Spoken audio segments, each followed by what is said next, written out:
Welcome to the massive open online course on the emergence of early historic India. Today we are going to discuss the making of the history of the Gupta period, which we can also call historiography of the Gupta period. By Gupta period, we usually mean roughly the 4th century to 6th century CE of early Indian history. And in our textbook accounts of Indian history, we often hear about the Gupta period being the classical age or the golden age of ancient Indian history.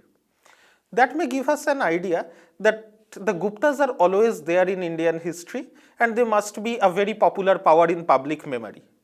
However, that was not the case. Before early 19th century, the Guptas were almost unknown in Indian history. Only in some early Puranas like the Vishnu Purana and the Vayu Purana, we get to hear about the Gupta dynasty who ruled some regions along the Ganga, namely Saket, Prayag and Magad. In public memory, no Gupta ruler had a position like, for instance, Ashoka, who had been memorized by the Buddhist legends even before his inscriptions were discovered. So, the coming of the Guptas within Indian historiography was actually a result of a series of discoveries. And many of these discoveries were actually accidental. For instance, a pot of coins were discovered from what is Kalighat in modern day Kolkata from a piece of land which belonged to the wealthy family of Raja Navakrishna Dev. When this pot was found, he handed it over to the Governor General of India, Warren Hastings, who had sent it to the board of directors of the East India Company. Hastings had thought that these are some old coins with Persian legends. Though there were about 200 coins in this pot, most of these coins were circulated across the British Empire, some of them were even mailed, and when Hastings returned to England, he could found only about 24 of the coins. However, it is around 1825 when it was discovered that these coins belonged to the Gupta dynasty. This was the first major breakthrough which brought the Guptas in limelight.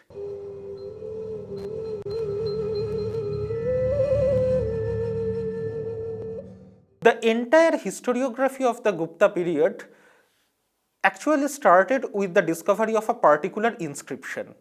This is an inscription found in a pillar where Ashoka had also inscribed his inscription. This pillar has been found in modern day Allahabad, and this particular pillar erected by Ashoka contains an inscription of Ashoka as well as an inscription of a Gupta ruler called Samudragupta. The inscription was composed by Harishen, who was a courtier of Samudragupta and who describes the military conquests of this particular ruler.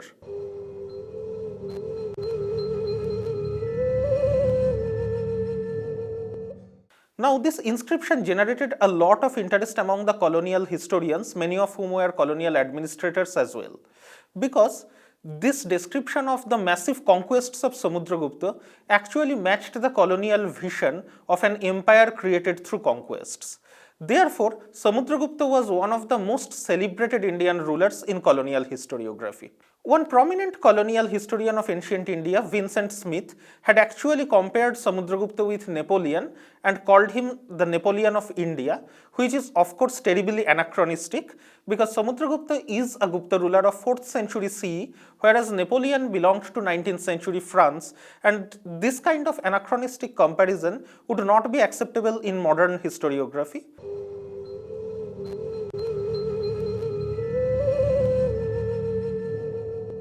Following the colonial historiography, the nationalist historians, who in many ways critiqued the colonial historiography, also celebrated the Gupta period.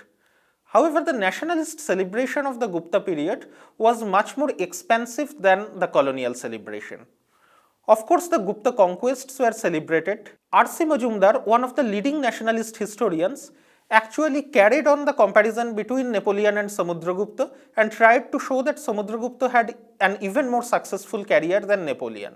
However, the major narrative about the Guptas in nationalist historiography was different. The nationalist historians tried to argue that in the period intervening between the Mauryas and the Guptas, there were various powers like the Indo-Greeks, the Parthians, the Kushans, the Shakas, who had come from the geographical regions outside the Indian subcontinent. Therefore, the nationalists argued that the post-Mauryan period was a period ruled by quote-unquote foreign powers, whereas the Guptas were kind of the liberators of India. And of course, Chandragupta II's victory over the Shakas and Skandagupta's victory over the Hunas were celebrated as the victory of the indigenous powers against foreign invaders. Of course, there are many problems in an analysis like that.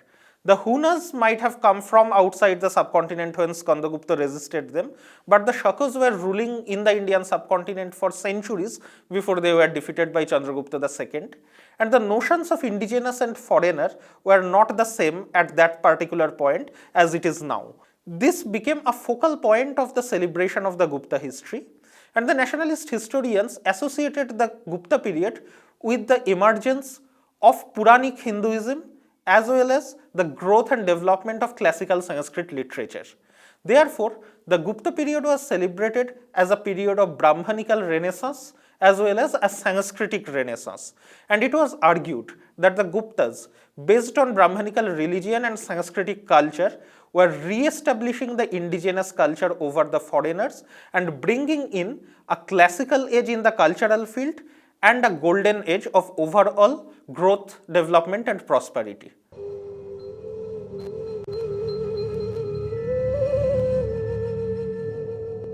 It was assumed that the Gupta rulers smoothly succeeded one another and they ruled peacefully without much turbulence.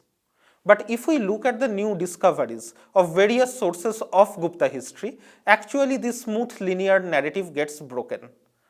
For instance, it was assumed that the 5 most powerful Gupta rulers succeeded each other smoothly. They are Chandragupta I, then Samudragupta, followed by Chandragupta II, Kumaragupta and Skandagupta. In the coin hoards of the Guptas, the earliest coin hoards, the coins bearing the legends of a man called Kacha have been found alongside the coins of Chandragupta I, Samudragupta and Chandragupta II. And nobody could actually place this particular Kacha initially in the Gupta genealogy. No Gupta inscription actually mentions Kacha. So who was this particular figure? Some scholars tried to identify Kacha and Samudragupta, but why would Samudragupta suddenly call him Kacha in some of his coins? That could not be explained. Finally, the clinching evidence came from a tantric Buddhist text of later times called Manjusri Mulakalpa, where it is narrated that Samudragupta had a brother called Bhashma, and the Manjusri Mulakalpa is a cryptic Buddhist text which actually uses different names for different rulers, particularly the ones who were antagonistic to the Buddhists. So Kacha has been described as Bhashma and as a brother of Samudragupta who was against the Buddhists and who was very fond of war, misdirected by his ministers. Finally, he perished in war and Samudragupta succeeded him. P.L. Gupta is a nationalist scholar who actually identified Kacha with this Bhashma of Manjusri Mulakalpa, and this gives one of the earliest evidences of a succession struggle in the history of the Guptas. Also, if we look at the Allahabad Prashasti of Samudragupta, there are some initial lines which are broken, and after these lines, the succeeding lines speak about Samudragupta regretting a particular war. Maybe it was a war with his brother for succession, which makes Samudragupta regret it later on. Similarly, more controversial than the issue of Kacha was the issue of a figure called Ramagupta. This figure Ramagupta appears in a particular drama called Devi Chandraguptam. However, the play Devi Chandraguptam is not extant now. Ramachandra Kavi was the first person to point out to this particular play, excerpts from which had been quoted in Bhoja's Sringara Prakasha, a text on Sanskrit literature, and later on from another text called Natya Darpana, other excerpts of the Devi Chandraguptam have been found. The play had been reconstructed from these excerpts, and the narrative we get is that Chandragupta II did not succeed Samudragupta smoothly. He had an elder brother called Ramagupta who succeeded Samudragupta directly, and the play says that this particular Ramagupta was a cowardly person Once his kingdom was attacked by the Shakas, and Ramagupta came to a settlement with the Shaka king that he would hand over his wife Dhruva Devi or Dhruva Swamini to the Shaka king. On return, the Shaka king would spare him. Chandragupta, who was the younger brother of Ramagupta, he took it as an insult to the family, and therefore he disguised himself as a female and went to the camp of the Shaka king. He killed the Shaka king, and later on he killed his elder brother and married his wife. Therefore, there is some controversy regarding the succession of Chandragupta II if we take this play seriously.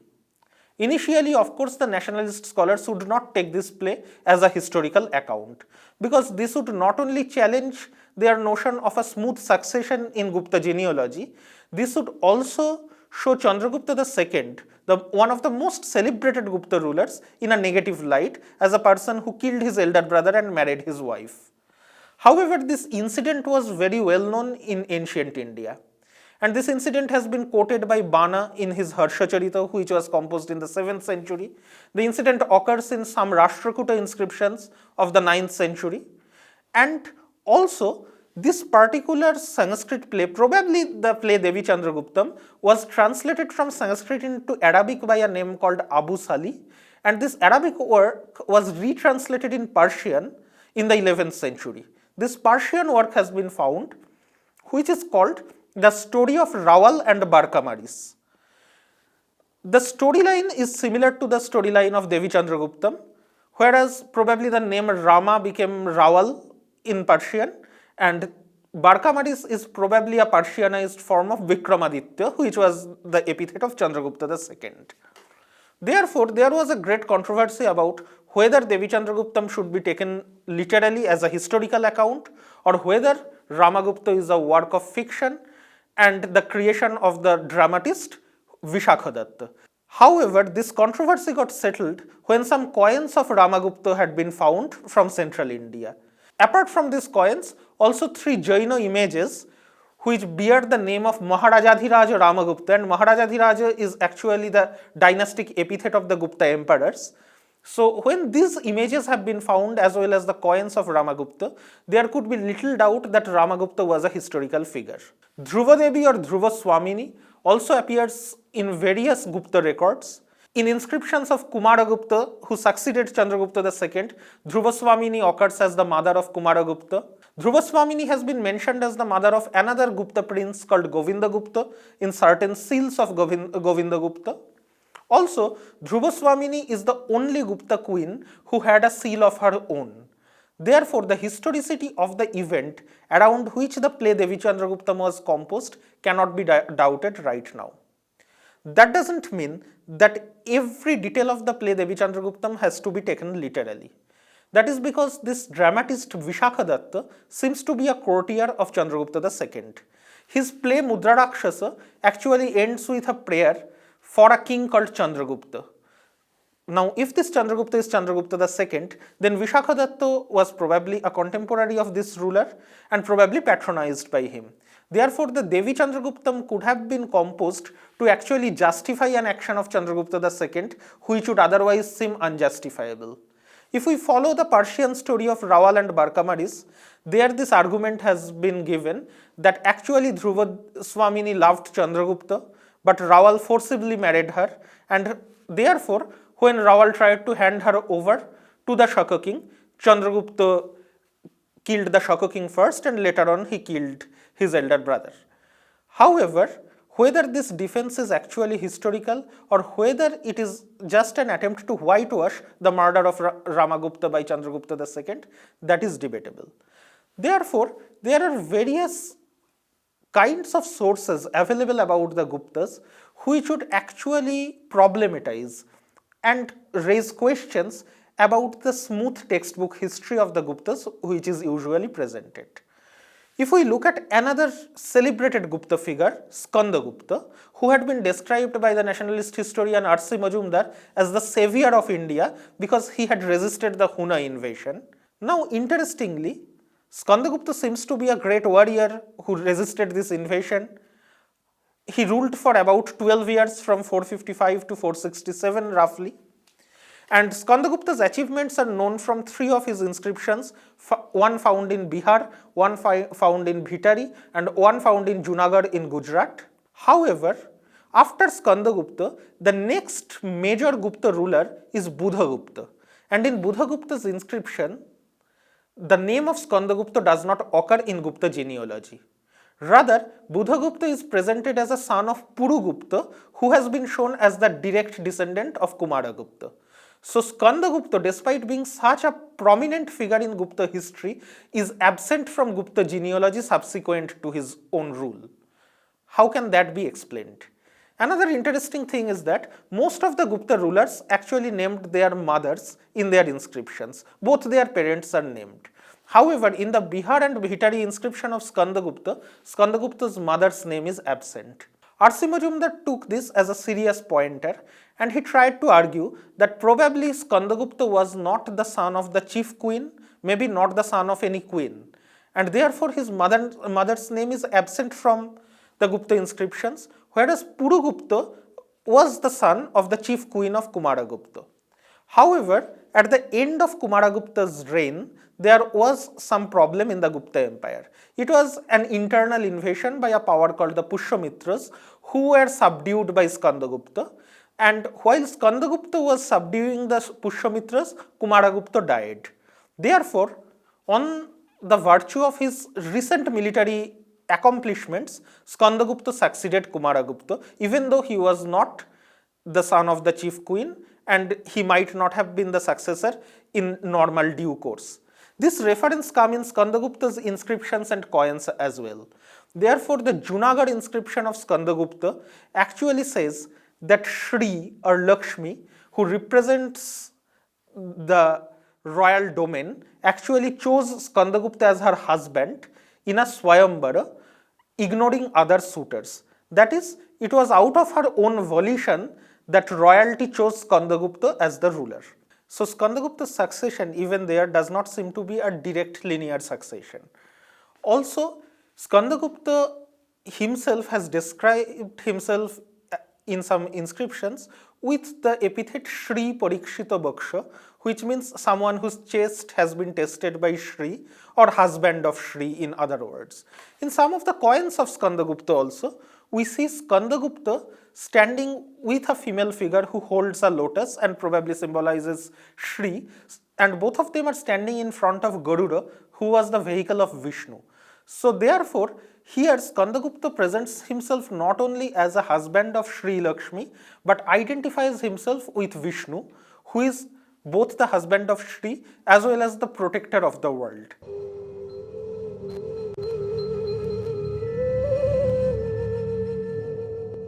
The Gupta coins themselves tell certain stories which can be very interesting in looking at Gupta history, particularly to find out how the Gupta kings wanted to portray themselves in history.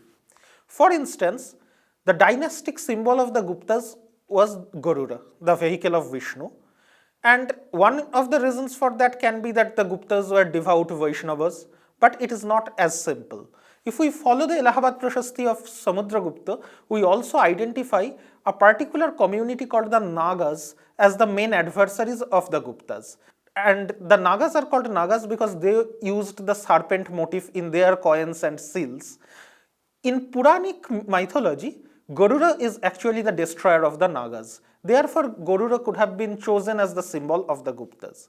Similarly, many of us have read in school textbooks about Samudragupta's coins showing himself playing the lyre, that being an example of his interest in music. But the Gupta coins can actually give much more serious political information as well. For instance, in some of the coins of Samudragupta, where the legend Vyaghra Parakrama is given, Samudragupta is shown as a tiger slayer. Now, of course, it is a marker of his prowess, but one can ask why particularly tiger of all animals. And one possible explanation is that Samudragupta had conquered Bengal and Madhya Pradesh, the regions which were famous for their tigers, and this particular coin can be a marker of that. Why we can say that with some amount of certainty is because it is in the coins of Chandragupta II we see Chandragupta II posing as a lion slayer. And Chandragupta II is the ruler who defeated the Shakas and conquered Gujarat, which was famous for its lions. And similarly, Kumaragupta, who might have brought Assam within the directly ruled territory of the Guptas, has been actually shown as a rhinoceros slayer. So there are various political information coming out of Gupta coinage as well as Gupta art.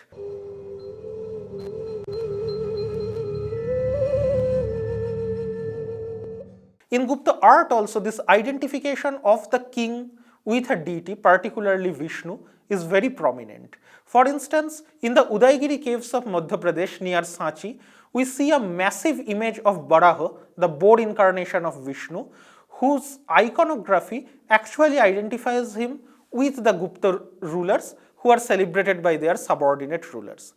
Now, of all the incarnations of Vishnu, Varaha was chosen as the most prominent because Varaha is the incarnation where Vishnu actually rescues Bhudevi, the earth goddess personified, and the Gupta rulers imagined themselves in this particular role.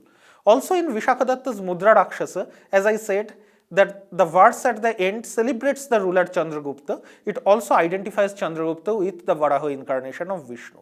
Therefore, court literature, art and coinage together tell a story about the Guptas which might have been a tool for legitimizing Gupta power.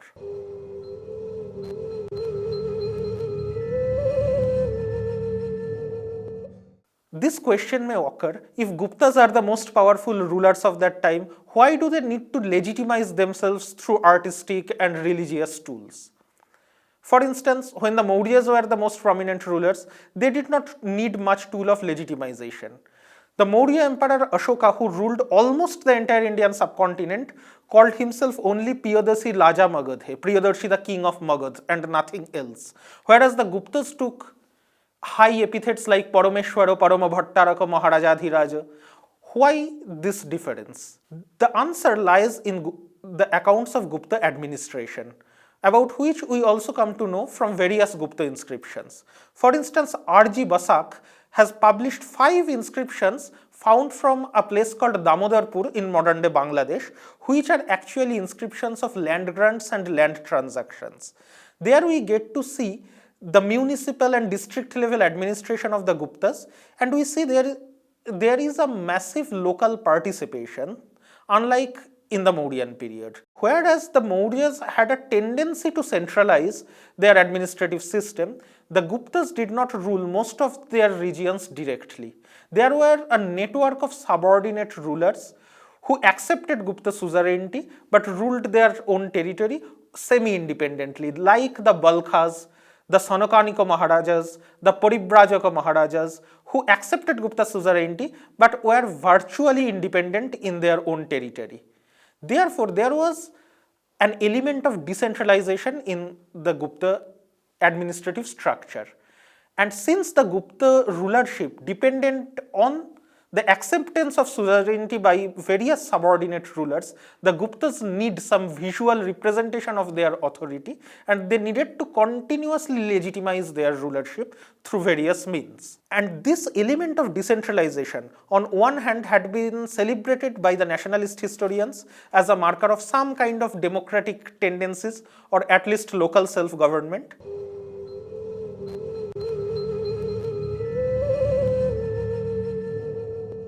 However, the same decentralization had been taken by Marxist historians as a marker of erosion of royal power.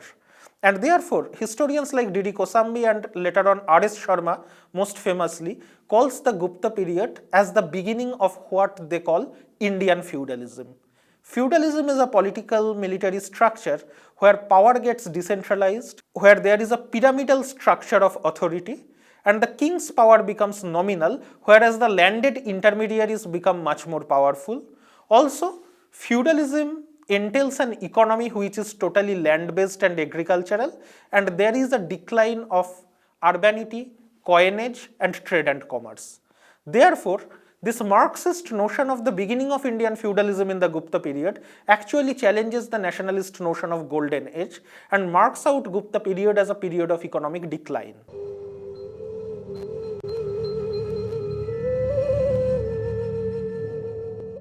If we look at the major points of the Golden Age debate, there we can find out that the points which were considered exclusive to the Gupta period are not actually exclusive.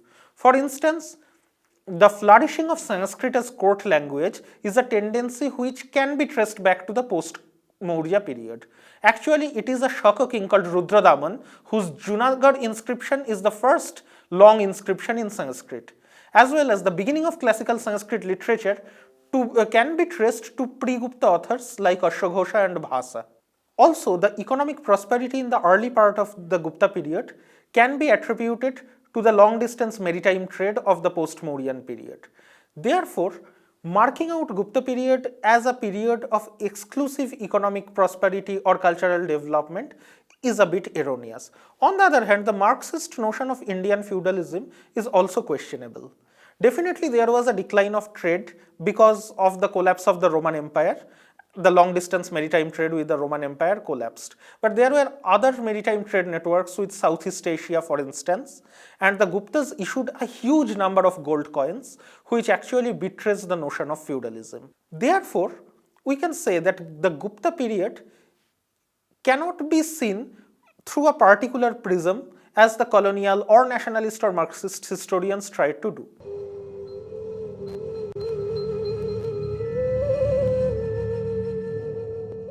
Romila Thapar has called the Gupta period threshold times. This is a very important description because the Gupta period seems to be a period of transition. There are certain elements of the earlier periods which are continued into the Gupta period, like the monarchical structure, like use of religious ceremonies for legitimizing kingship. For instance, Samudragupta and Kumaragupta performed the Ashwamedha sacrifice. Whereas in the Gupta period, many new elements emerged in kingship, particularly new tools and strategies for legitimizing kingship, as well as the decentralization of kingship, which continued into the subsequent phase of Indian history called the early medieval period.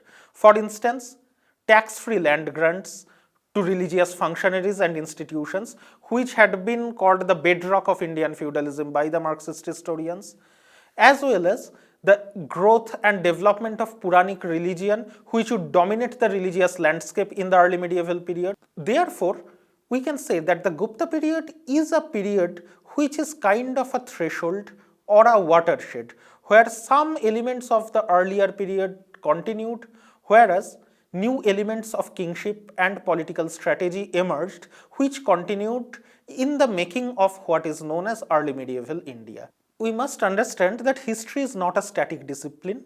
Its understanding changes with discovery of new sources as well as new interpretation of available sources.